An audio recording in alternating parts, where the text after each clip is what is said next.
Hi, my name is Wardawg, Wardawg, and this video series is going to be a series of shorts where I basically rapid fire answer common questions asked by pool owners.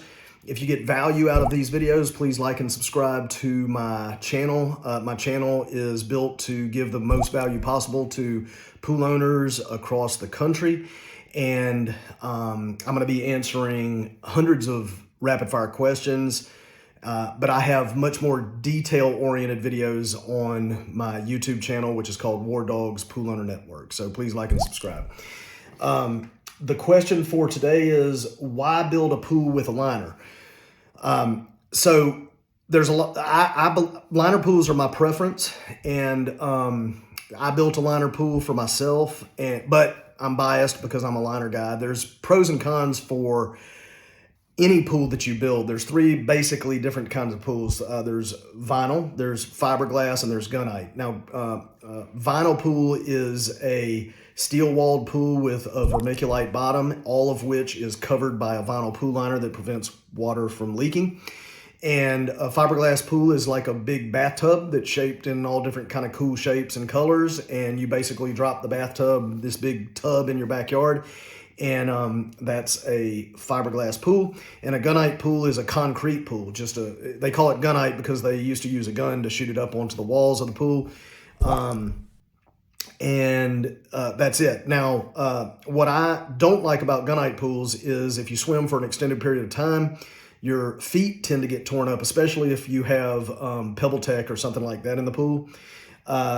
Even regular white plaster, like you probably see in your commercial pool at your homeowners association or something like that, that hurts your feet after a while.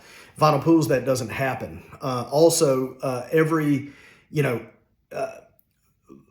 pools have a much more vibrant color to them generally because there's a print process that takes place when you're creating the vinyl liner. And so I think that the color choices are just a lot better for vinyl.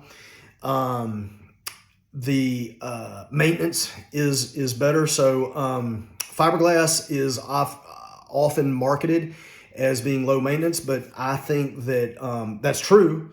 But when something goes wrong with a fiberglass pool, like a crack or delamination of the gel coat, you're talking about major expense, tens of thousands of dollars to fix it. And so if a liner goes bad, you have to replace the liner for $4,000 or $5,000. And to me, that's,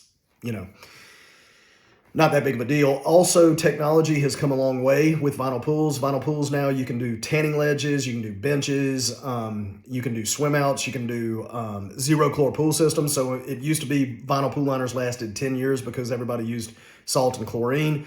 Now you can use zero chlor systems and the liner will last 20 to 30 years. So hopefully that answers your question. If you got value out of this video, remember to like and subscribe to the YouTube channel. And I'm going to move on to the next question.